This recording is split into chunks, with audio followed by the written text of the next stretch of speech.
Hello বন্ধুরা, চলে এসেছি ধারাবাহিক অনুরাগের ছোঁয়ার আজকের পর্বের আপডেটস নিয়ে। আজকের পর্বের শুরুতেই দেখা যায় দীপা সেনগুপ্ত বাড়িতে এসে সোনার ব্যাপারে কথা বলতে চাইলে তার কথা শুনতে কেউ রাজি হয় না। উল্টো সূর্য তাকে বাড়ি থেকে বার করে দেয়।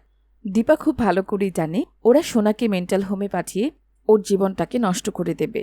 এদিকে দীপা যখন রূপার সঙ্গে কথা বলছে ঠিক তখনই এখানে অবিনাশ আসে এবং জানতে চায় তারা বাইরে কেন দাঁড়িয়ে।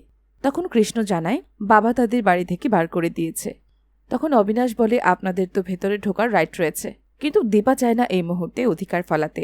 সে শুধু চায় যে কোনো মূল্যেই সোনাকে বাঁচাতে।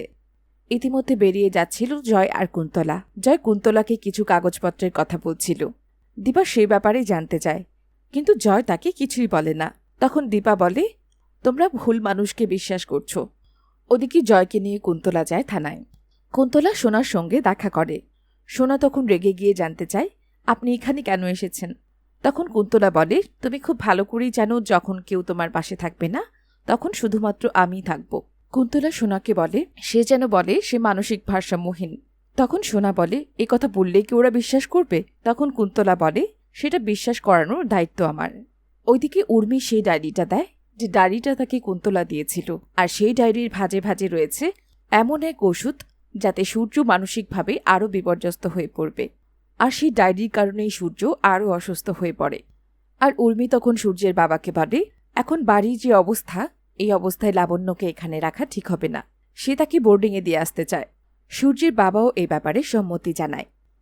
ওদিকে দীপাও থানায় চলে আসে এবং সে সোনাকে বোঝাতে চায় তুই এই মহিলার কথা একদম শুনবি না, সে তোকে আবারও জালে ফাঁসাতে চায়। কিন্তু দীপা যখন এই ব্যাপারে সোনাকে কথা বলছিল ঠিক তখনই তাকে টানতে টানতে পুলিশ নিয়ে যায় এবং পুলিশ দীপাকে সোনার ব্যাপারে এমন সব কথা বলে যাতে খুব রেগে যায় দীপা এবং সে পুলিশকে চড় মেরে বসে।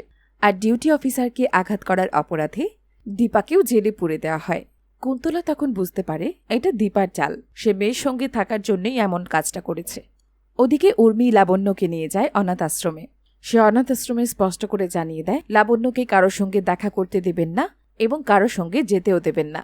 ওদিকে দীপা সোনাকে বলছিল সে রুডিকে নিজে চোখে দেখেছে, কিন্তু দীপার কোনো কথাই শুনতে রাজি নয় সোনা। সে তার নিজের জীবন শেষ হয়ে যাবার জন্যে তার মাকেই দায়ী মনে করে। কিন্তু দীপা তাকে বারবার বোঝাতে চায় সে যেন কুন্তলার কোনো কথা না শোনে, কিন্তু সোনা তার কোনো কথাই শুনছিল না। তাই রেগে যায় দীপা। সে মেয়েকে বলে আরেকটা কথা বললে তোকে ঠাস করে চড় মারব। সে বলে মায়ের সাথে লড়াই করতে গেলে তো তোকে খেয়ে দিয়ে সুস্থ থাকতে হবে। সে নিজ হাতে তাকে খাবার খাইয়ে দেয়। ওদিকে রুডি তার মায়ের সঙ্গে কথা বলছিল। কুন্তলা তার ছেলে রুডিকে বলে সে এবার সোনাকে মানসিক রোগী বানিয়ে ছাড়বে।